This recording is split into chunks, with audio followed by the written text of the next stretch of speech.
7 on your side investigates found that ICE arrests are now far outpacing detainments made by U.S. Customs and Border Protection. Investigative reporter Kevin Ozebek now is here in studio, and he has more on the numbers you should know. Kevin. Well, Mark and Michelle, President Trump campaigned on cracking down on undocumented immigrants, and the numbers show he's delivering on his promise. Now, even before the ICE raid started here a week and a half ago, ICE arrests were already surging. No protesters are going to block our way. The head of ICE says even thousands of angry Angelenos aren't going to stop him and his officers. Since January 20th, we've been making arrests in Los Angeles and all around the country. And he's not kidding. Since President Donald Trump's second swearing in, arrests made by ICE have skyrocketed.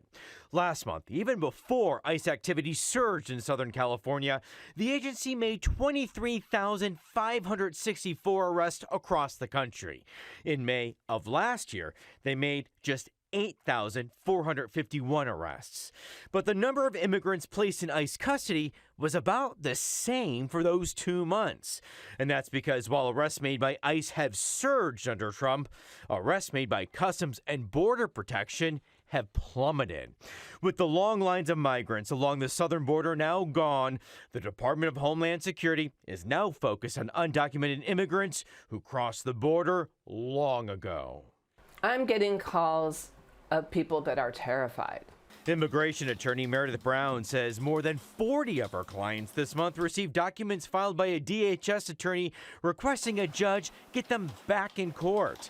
In other words, a judge sidelined their cases long ago, and now DHS wants them put back on a court calendar. It comes as ICE agents have been detaining people across the country after their immigration hearings. I think that these motions to put people before the immigration judge isn't to help them. I think basically it's to expedite removals and get numbers up.